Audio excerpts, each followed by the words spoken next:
Hi, good afternoon. My name is Rijit Sengupta from the Center for Responsible Business. Welcome to all of you here, and we hope that there are a few more.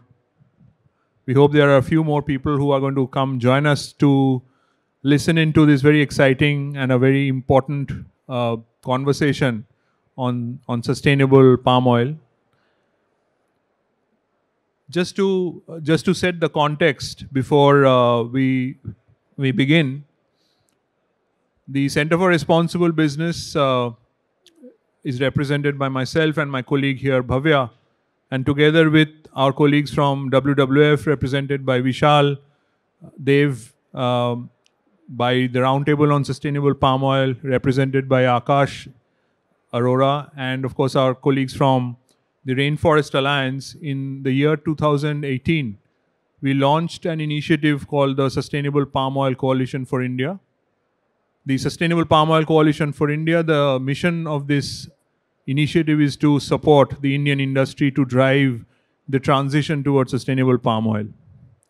And we are very thankful to the organizers, the Home and Personal Care Industry Conference, and in particular the Nuremberg Messe, the organizers of this event, for giving us this opportunity to be with you here today.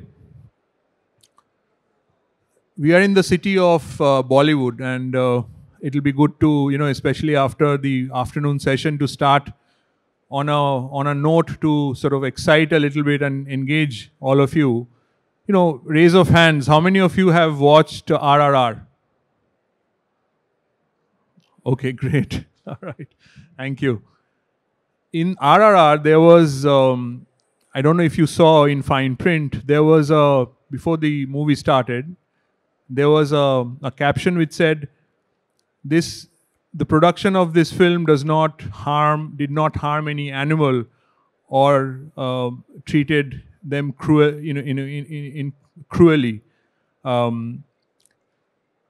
And it is an important caption. And RRR is not the only movie. There are several other movies and which involve animals, and you'll see that no animal has been harmed or badly treated in the production of this movie. Why is that caption important these days? The caption is important because all of us, as consumers or users of a particular service, would like to believe that our behavior in the market does not have a negative impact on nature and on people, right? Consumers are becoming very, very actively involved in understanding the kind of products that they choose, that they use. And there is data emerging, not from anywhere else, but from India, and there are several studies which has been done in the last 2-3 years by all of the big management consultant firms like McKinsey, like Bain and others, Deloitte, to show that Indian consumers are now willing to patronize those products which are not just aiming for profits but also for purpose, which have a positive impact on the environment, which is climate conscious, and so on and so forth. So the awareness of consumers is definitely increasing. And incidentally, the gentleman who was speaking in the earlier session talked about this in his delivery, and I sort of overheard him talk about a category of people who he referred to as beauty personas 2025, who are very, very careful about the kind of products they use and patronize and support those products. Raise of hands once again. How many of you have heard about COP? Excellent. COP is the Conference of Parties to the Montreal Protocol, right?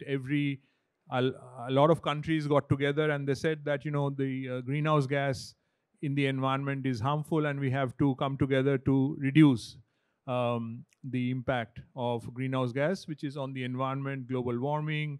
And as you can see, We were in Pune for New Year's, and it was not cold at all. Our colleague from Chennai, from RSPO, has been really affected by urban floods for the last 6 months. They've had three. So climate is changing, and it is not just the responsibility of the governments, the private sector, all of us. But the problem is, what can we do as consumers? We always feel that the agenda is just too big, the challenge is enormous. What can one person do? And that's something which affects our ability to act and do something. But it is in reality, it is everybody's business, for us to see whether how we are able to come together. So just linking it back to the the the choice that a consumer makes in the market when he or she goes to buy a product, the consumer has to be conscious about the fact that that product does not have a negative impact on the environment, on nature, on people. It might have a positive impact. So companies are therefore starting to disclose, starting to share about their sustainability performance, through storytelling, through labels. If you go around the stalls here, you'll see a lot of companies who have uh, different kinds of labels. Some people say, we are organic, and there's an organic label. Some people say this is halal free, and there's a halal label. Some you'll find with kosher, and there are a couple of others which have a particular label, which you'll also see here. No, not here. Um, which is a label of a palm with a palm leaf, and that's the label of the Roundtable on Sustainable Palm Oil, agency which certifies sustainable palm. The home and personal care industry is a vibrant and a growing industry. From data that we were able to see in the year 2020, this industry was valued at Indian rupees 1 trillion. Please do correct me, sir. You are from the industry, both of you. So if I'm wrong here, and it's expected to touch Indian rupees 2 trillion in 2025. The oleochemical industry in India right now is about almost close to 1.7 billion US dollars, and it's growing at a rate of about 3.5% year on year. So we are talking about an industry which is growing very fast, and an industry which should, as it grows and becomes powerful, should also become responsible. And what are the different ways in which that the industry can become responsible or sustainable? And let's stay with sustainability because that's easy to understand. How can the home and personal care industry become sustainable? And that's the sort of the context in which we are going to have a conversation with our two colleagues here. Before I introduce them, let me also just touch upon this one last element, which is about palm oil and about palm, the commodity. The home and personal care industry uses oil palm because it uses oleochemicals, and many of the oleochemicals, fatty acids, fatty alcohol, come from ultimately from the commodity palm. India is the biggest consumer of palm, biggest importer of palm oil. Our consumption is close to about 10 million metric tons a year, and we are the second largest consumer of palm oil. And most of the palm oil that we consume, not just as food product but also as non-food product, not just as palm oil but also as palm derivatives, comes from Indonesia and Malaysia. Most of the production system in Indonesia and Malaysia, about 10-15 years ago, there was a lot of concern about the proliferation of palm in areas which were covered with forests. So globally, a lot of these organizations led by WWF and also companies like Unilever came together and said, this cannot happen. This cannot continue to happen. The demand for oil palm is going to increase. So therefore, we have to find ways to balance production with consideration for the environment. And therefore, the idea of sustainably sourced palm oil, certified sustainable palm oil, came into being. So today we are going to talk about the Indian home and personal care industry and how this Indian home and personal care industry could think about this transition towards sustainable palm oil from conventional. I said about 10 million metric ton is our use in India, out of which not even 300,000 metric ton, which is 0.3%, if I did my maths here correctly, is sustainably sourced. So we have very little information about the remaining 99 point, let's say 99% of the palm. Where is it being sourced from? Is it coming from any of those areas where the consideration and the risk of deforestation is material, is real?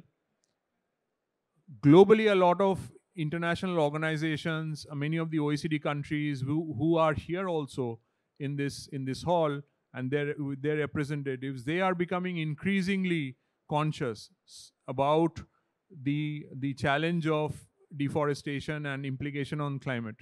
And therefore, there are regulations which are now coming from the European Union in particular and some of the other rich countries of which India is a partner, saying that we will ensure, or we would like to ensure, that there are no social or environmental risks in our value chain.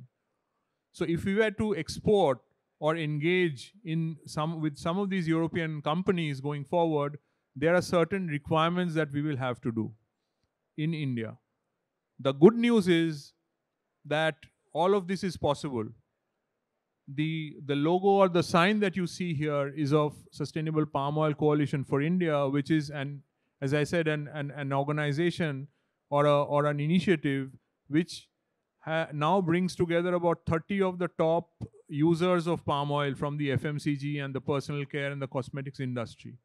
And we want more of you to be part of this movement, where we can see how we can all work together to transition towards sustainable palm oil.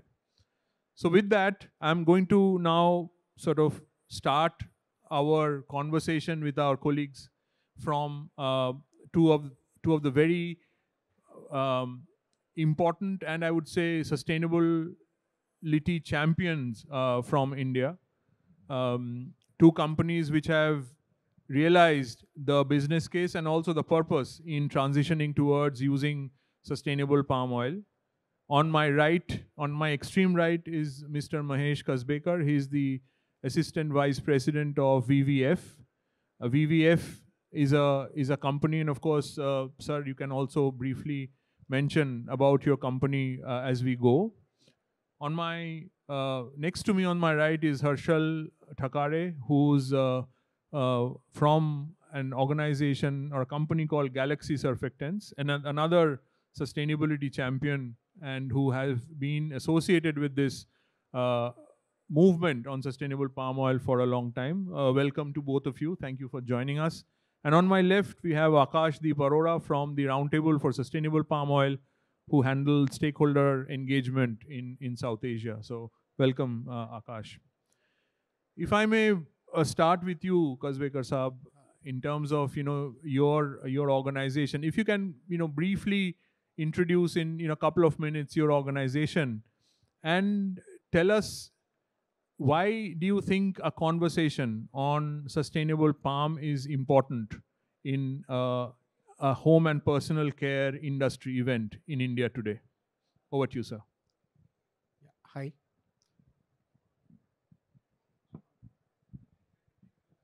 Hello. Yeah. So I'm in this industry for more than 25 years.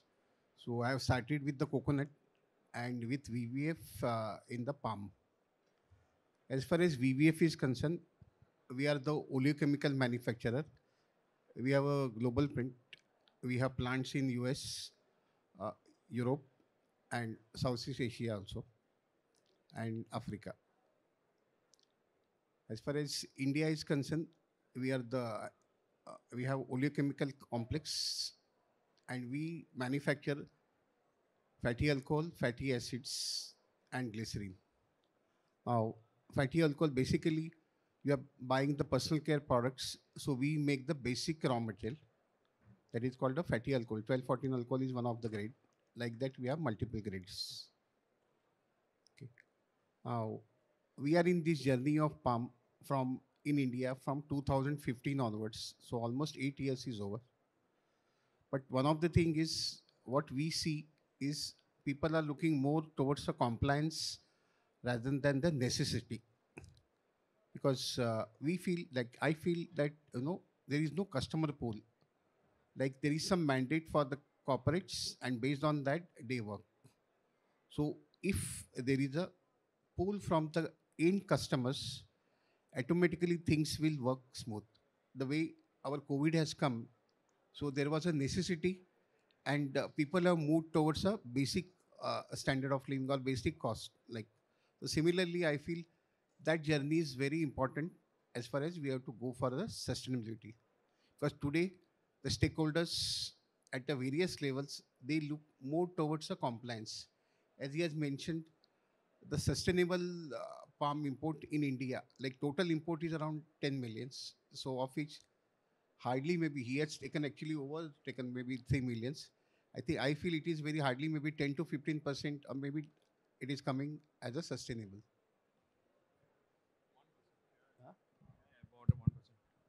Thank you so much. Yeah, it's actually, as I said, about less than 1%. But Harshal, your thoughts. Why is a conversation about sustainable palm oil important in a home and personal care industry event in India today? Hi, hi. Am I audible?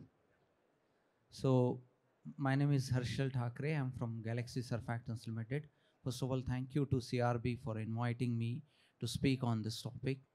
So, first of all, Galaxy Surfactants Limited was started way back in 1980. We are into home and personal care industry. We are manufacturing surfactants. We are sourcing derivative of oleochemicals, and from derivative of oleochemicals, we are manufacturing surfactants which goes into home and personal care industry. Now, why this topic is important? Because when it comes to surfactants, majority of our raw material is coming from oil palm, that is derivative of oleochemicals. Now, when it comes to derivative of oleochemicals, there was a challenge way back in 2003 as far as Indonesia and Malaysia is concerned. Now, when it comes to oil palm, 90% of the oil palm is coming from Malaysia and Indonesia, and there were a lot of issues, the pitland conversion, deforestation, land ownership conflict, so on and so forth. And we felt that it is important to be a part of that mission to make sustainable palm oil a norm. And that's why, and it is very important that in a complete value chain, when you see a value chain of oil palm, it starts with a plantation, then miller, then crusher, then derivative of refiner, derivative of oleochemical, surfactants, then home and personal care industry. Now, if you say VVF is our supplier in a derivative of oleochemicals, we are manufacturing surfactants, and it goes to whole lot of a consumer, be it Unilever, P&G, Reckitt Benckiser, L'Oreal, so on and so forth. Now, when it comes to home and personal care industry, it contributes a lot in terms of a, when it comes to oil palm, the majority 60-70% goes as oil palm to different vegetable oil, as a vegetable oil and all those things. And out of that conversion, that PO, that 1/10 is a PKO, and that from 1/10 of a PKO, that derivative of oleochemicals are manufactured, and those are being used. Now, when it comes to contributing towards the sustainability, it is very important that this home and personal care industry also contributes. Now, when it comes to different organizations, different countries, the 2070 goal as a country to net zero emission and all those things, and it all starts with the net zero emissions, in the sense that all the sectors, if they contribute and each and every products become green, then only it is feasible as a whole to make this world a net zero. And from that context, it is very important. Yeah. Yeah, thank you, Harshal, for sort of reiterating and highlighting the importance of the home and personal care industry in in sort of being a champion on this transition.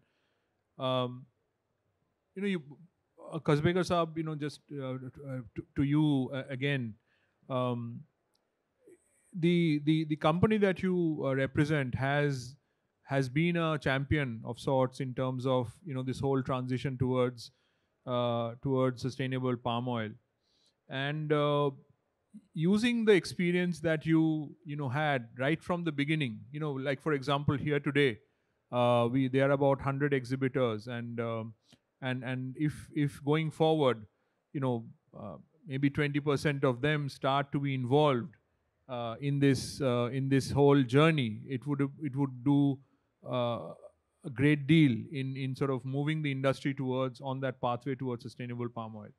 But when you make that start, and some of the colleagues who are here today listening into this conversation, maybe it'll also inspire them as they go back and start this conversation in their own facilities. When you start, there are definitely a lot of issues, information, um, that you are looking for, support, etc., etc. So going back to some of those initial sort of teething challenges, what are some of those, how has that journey been really for VVF over the years? um, Using your experience, what would you like to say to some of those sort of initiated, but the ones who are thinking of where to start this journey? Based on your experience, can you share some thoughts on what the Indian industry, the exhibitors here and those who are participating here, what is it that they should do going forward to start giving more attention, and also probably ensuring that they start the journey on sustainable palm oil? From your experience, you have the floor for about 3 minutes. See, basically, no, when we started journey, okay, there was a compulsion and a compliance from our foreign customers, because we are doing more than 50% of our production to the export. So initially, we have started at the first level, that if you know RSP or MB, so selectively customers, because typically we were importing material from Indonesia, Malaysia. Today also, if you see, the major traceable material you will get from Malaysia, and still, in case of Indonesia, you will find still there are gaps. Okay. So what we have started is, we have formed the forum in our company, a team of people from the production as well as the procurement, and we have started taking the training and explaining what is the sustainability, what is the importance of that, and how we can take it. It is not only of a procurement of the oil, but sustainability across the supply chain, from the finished good, from the raw material, from the farm till to the finished goods. Then what we have done, we have gone step by step. First, we have attacked first millers, from where, from the refiners, from whom we buy the raw material. Then we have started educating. Then we have started doing some mock audits also. Then we have gone, in case of a CPKO, means crude palm kernel oil, we have gone to the millers.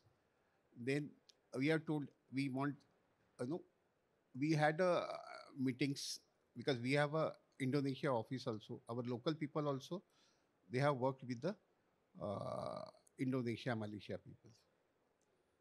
Then always you will find anybody who wants to give a traceable, he will ask for some premium. So then we started, educating some small people also, and then we had some types with the larger manufacturers. And from there, we have started taking the data. And in the journey, if you see, earlier we were at some 10-15%. Now our sustainability is more than 50% material. We have a sustainability. And as far as refinery is concerned, we are up to at a 100% level. Pressure level, still we are at a lower score. So we have to give the awareness not only for the palm, but we have to give the awareness for the in the company across for all the sustainable, and we have to conduct periodic training and give general awareness to our company across all levels. This is what we have Yeah. done in the first stage. Thank you so much. Very interesting. You said you know it all started with this compulsion or compliance, and then you use that sort of opportunity to build capacity, allocate responsibility, create a team, and also set targets, and moved in a step by step manner. Has it been similar for Galaxy as well? Why don't you also share a little bit about the early days? So this question takes me back to 2011, 2012. So in a 2011-12, we thought we heard RSPO. We became a member of RSPO. In it takes a couple of years. It takes 2 years, in fact, to for the preparation in terms of getting a first certification. Then in 2014, August 2014, we become certified for Taloja location, and later on in a 2 months period of time only we certified for all our India location. In 2015 we got certified for our Egypt location. Then in 2016 we were the company in terms of getting trade license and all those things. The challenges we face during that time is it comes into within the organization, outside the organization, within a team in terms of at a different level in a different buckets. Though the first thing is in terms of what this audit is, what this certification is all about. Why this material is costing much higher than the conventional material. There is absolutely no difference in a chemical properties or physical things of a material, because if you say, let's suppose take an example of a LAC1214 of a conventional and LAC1214 of RSPO MB certified. Absolutely no difference.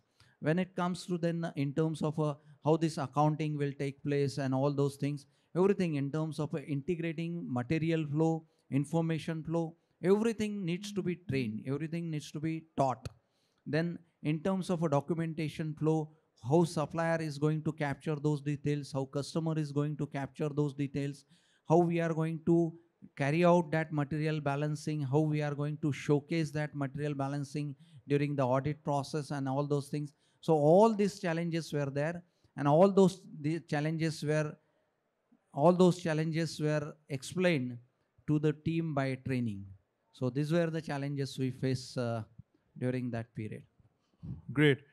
So, what you said was basically that the association with RSPO helped you in sort of fast tracking the process um, of moving into this space, but it also meant that there was a lot of investment that as a company you had to make in people, in processes, in systems, and documentation, and so on and so forth to be able to be prepared for the requirements of the certification, including the cost. If I may come to you, it creates a good segue also. Because you already started to talk about the challenges. So now, after all these years, of being involved in the industry, Harshal, and not just here, you've been also part of various international initiatives and platforms. If you go to a little bit of a helicopter level from where you are right now in Galaxy, and you look at the entire sector, and if we were to say, well, the Indian home and personal care industry is at a great crossroads, and there is a great opportunity here to move to the next level of being purpose driven, of being ethical, of being sustainable, including in key ingredients like palm oil, or any of the other ingredients. What do you think are the sort of key areas where some sort of support would be required? What are those challenges that currently the industry could face, in terms of moving into that space? If you can share some thoughts on those challenges. Thanks. So as far as those challenges are concerned, if you see, the biggest manufacturer of palm oil is Indonesia and Malaysia. And there is a different certification in Indonesia and Malaysia, if you people are knowing it. RSPO is not the one certification. When it comes to Indonesia, they are having their own indigenous certification that is called ISPO, Indonesian Sustainable Palm Oil. When it comes to Malaysia, it is Malaysian Sustainable Palm Oil. Then when it comes to across the globe, there is the RSPO, Roundtable Sustainable Palm Oil. Now, for any good company or any company who wants to adhere to comply, not only comply, go beyond the compliance, it is very difficult to do the compliance on ISPO, MSPO, and RSPO also. Why not we have our single certification? Then in terms of, there are different, it is not only one bucket. Now with RSPO, there are a number of things as far as oil palm is concerned, not only for RSPO, for a different thing. Be it now upcoming thing is a UDR, be it in terms of a zero deforestation, that is the NDP, be it in terms of oil palm traceability, be it in terms of a smallholder engagement, be it in terms of any grievance happening inside in a supply chain, we have to be responsible, we have to communicate it. So it's all the different level of things, and over and above that, there is a huge premium involved into it. When you say conventional raw material and certified RSPO MB material, there is a delta or there is a premium of a $150 to $200. It's a quite huge. So the support which we will require from a RSPO or a different financial institution or a government bodies and all those things, in terms of whether it can be a concession, whether it can be everything can be unified at a single level, because it's very difficult to carry out those different programs and meet those requirements. And over and above, every year something is getting added. Now recently is a UDR. Now nobody is knowing anything. In a November, it is very clearly defined that 1st of November 2024, it will start. So it's a very different level of a problem and a situations for the company to immediately comply to those things. So we felt that government can do that, RSPO can do that, and different NGOs can play a big role into that. Thank you. Maheshji, if you can also share your thoughts on, if you look at the sector at a macro level, what are some of the challenges that the sector faces in India in this whole transition towards sustainable palm oil? Anything you would like to add to what Harshal has said? See, basically, if we are talking from Indian point of view, okay, as Harshal has already said. Hello. Ha. So, from the Indian point of view, if you look at it, but before that, those three certifications, we also have this challenge.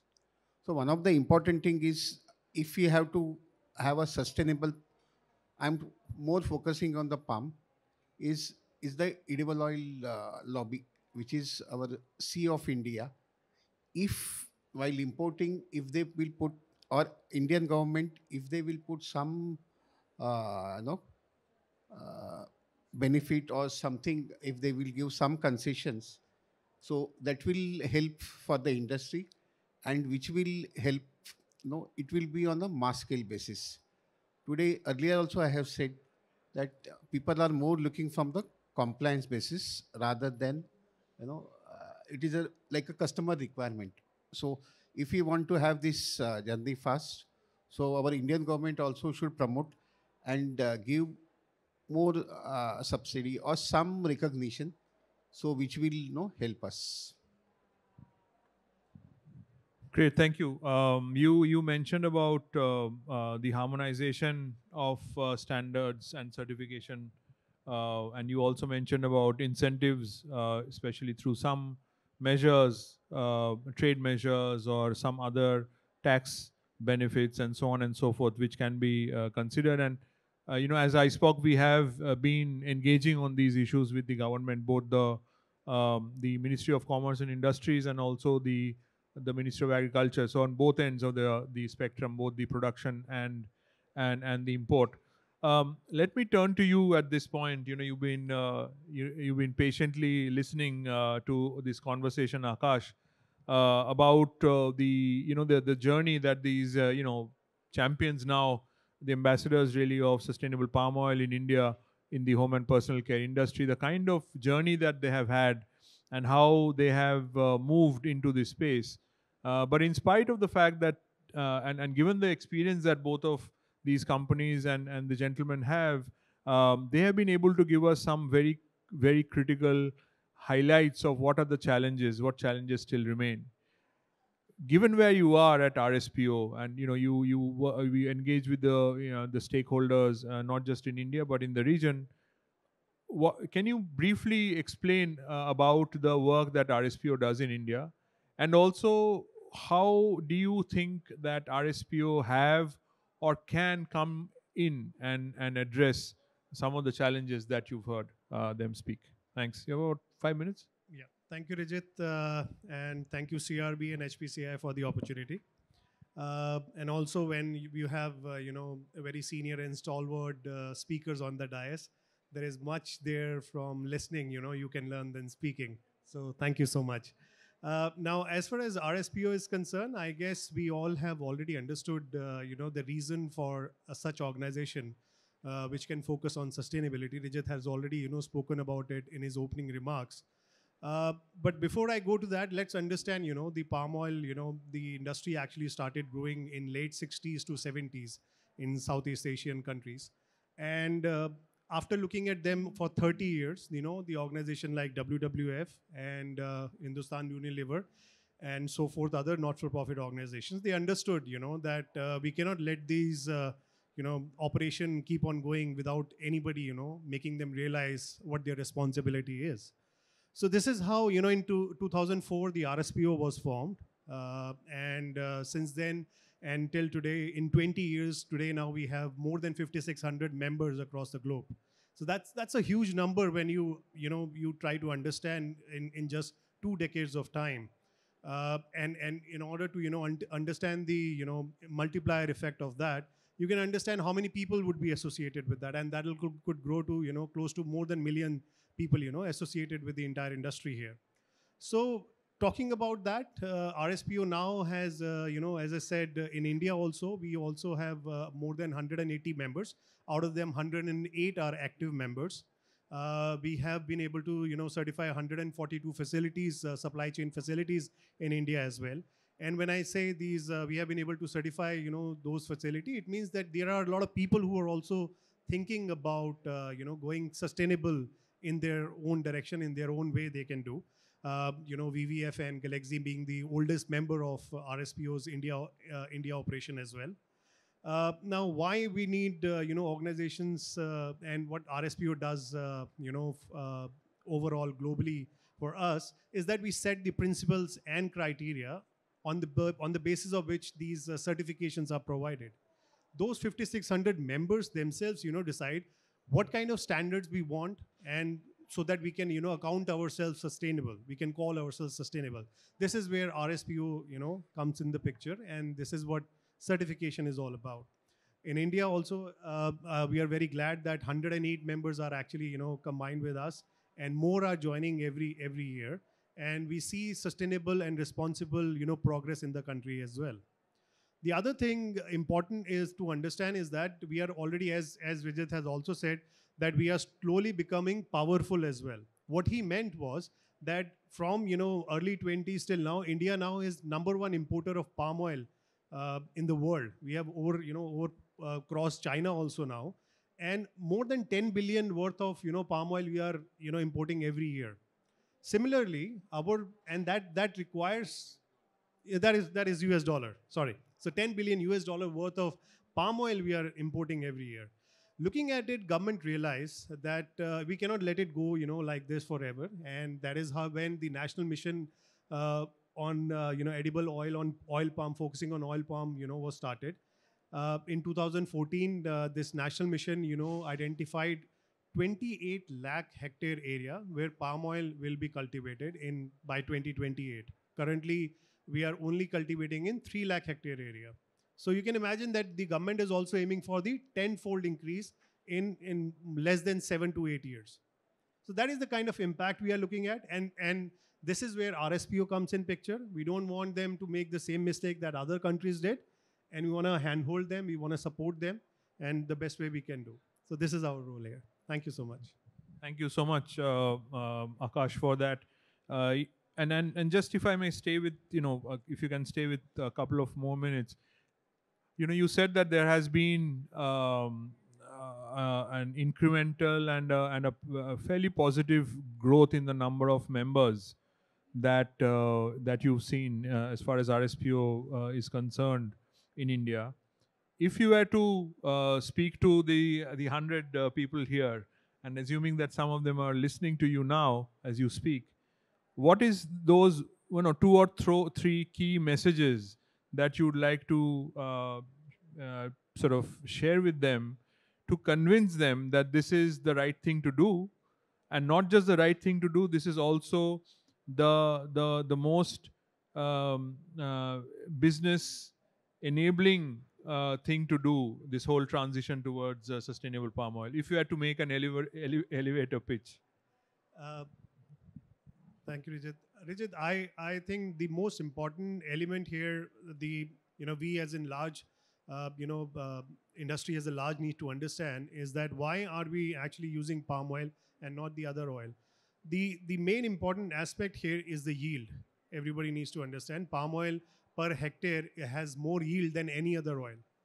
The other thing is that palm oil is part of your cosmetic. It's part of your soap. It is part of your food as well. So it is here to stay. So it is better that we join our hands together and make it more sustainable as we can, because it is our planet and it's our responsibility. So it's for the people and for the planet. I will say that we should come together and make a sustainable palm oil norm here. Thank you. Great, thank you. Thanks for making that elevator pitch. I'm sure some of the people in the audience and also the wider sort of exhibitors would be convinced with that, and they join this movement. I know we are almost getting to the end of this session, but just as we sort of close out, are there specific advice or suggestion, Mr. Kasbekar, starting with you, maybe that you would like to provide one to the colleagues who are here from the home and personal care industry, in order to start understanding at least the expectations in the market and the new requirements and so on and so forth. And if there was something that you would like to suggest to the Sustainable Palm Oil Coalition, ISPOC, in terms of the direction that we should move in, and what is it that you feel that the industry needs from a coalition like ourselves? And the same question for you, Harshal, but you go next after Mr. Kasbekar. Yeah.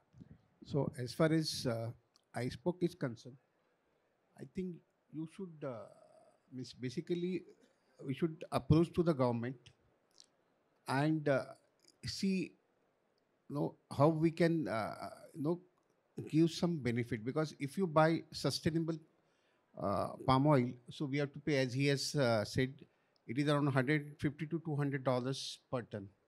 So that's why more people, they are looking from the compliance rather than the necessity.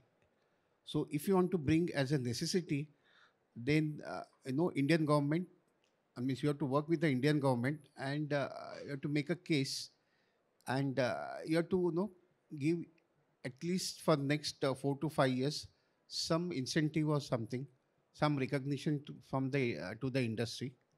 So then automatically this will help, and people can go in a mass rather than just doing as a compliance. Everybody outside is basically there should be a customer pool. Today, what we feel is, if the customer will come and ask for sustainable product, automatically the industry will also move. Today, sustainable products, mainly the MNCs are focusing on sustainable product. So our Indian industry also, the Indian manufacturers also, they should go for it. So for that, there should be a major customer pool. So as an end consumer, whenever you go in the market, you should more push on the sustainable product. And you have to see, because all sustainable product, they may put a label claim also on the pack that these are the sustainable products. So my say to ISPOC will be, when it comes to home and personal care industry, we require a PKO, and from PKO we get derivative of oleochemicals. Now, for the input of a PKO, the ratio from PO to PKO is a 10:1. Now, PO will be going into the vegetable oil. Until and unless that PO demand increases, PKO will not be produced, and until and unless PKO is not produced, derivative of oleochemicals will not be produced. And if derivative of oleochemicals are not produced, its premium is not going to go down. With a premium of $250, it's too huge. People those who have onboarded the journey, if they want to stay there and they want to further grow, was taking an example of a galaxy. When we started way back in 2014 to 2023, now let's suppose take a data. Now earlier from the first year it was 500 and 600 metric ton, to today we are selling a product of around more than 80,000 metric ton or 90,000 metric ton of a finished good, and sourcing derivative of oleochemicals more than 40,000. So it's a quite a huge number. So my say will be, how can ISPOC make sure that more and more certified RSPO PO material is produced, taken by the market. And second thing is in terms of with organization, there are risks, then there are opportunities. If people are willing to grab take those things in a stride in terms of a risk, then there will be opportunities will be created and they will be relevant. And the third and the last thing in terms of a digitization, how can we, in an oil palm traceability, how can we create that digitization platform so that it is traceable till the end mile, so that traceability till plantation level also a reality of 100%. Thank you. Great. Thank you. Thank you to both of you. Before we conclude, we also have Vishal from WWF. Vishal, would you like to share some of your thoughts or anything you would like to say? We didn't want to lose this opportunity of you being here, just to give you short intervention. Sorry to put you on the spot. The panel has comprehensively discussed all the aspects. I think the challenge of sustainable palm oil ecosystem is well understood by everyone. It's all about awareness, and it's all about addressing the challenges what regulatory ecosystem and what financial ecosystem is creating as we move forward. We all know that European Union has come with a regulation which debars deforestation. US is also working on certain regulation, iForest. And of course, South Korea is also coming with a similar regulations. So going forward, most of the larger economies will align towards deforestation-free supply chain. How the markets will behave will depend on these regulations as they evolve. So the transparency is the need of hour, and that is what RSPO framework brings in, or any framework for that matter. Transparency will help businesses to attain those regulations and keep catering to those markets. As a conservation organization, WWF has a larger mandate of ensuring the biodiversity conservation, and that is why we work in this area. We see that certain commodities like palm has a major deforestation risk, and we see that the biodiversity and the natural forest and the natural ecosystem renders too much of a services in the form of financial benefits as well as carbon sequestration benefits, which larger society at large may not be understanding right now, but going forward, it becomes imperative for everyone. And it is imperative for all the climatic disorders what we are experiencing now. To address those, it's necessary for the businesses to attain those transparency frameworks. And that is what we have, the panel has been trying to address. And that's what I wanted to add. Thanks, Rijit. Thank you so much, Vishal, and sorry to put you in the spot, but you were spot on in terms of the intervention. Um, if you have a few minutes, if there are any questions or clarifications from anybody in the audience, anybody would like to ask any question? It's very clear, I think, whatever the panelists have said. I would like to call on stage Vishal and Bhavya because we want to take this opportunity also to release a policy brief. Sir, this is also related to the recommendations going to the government of India. So basically, ISPOC has come up with a briefing paper on aligning sustainability principles with the oil palm production policy of government of India, and we'd like to take this opportunity for all of us to release this book here at this point. So if I can invite you all to kindly release this and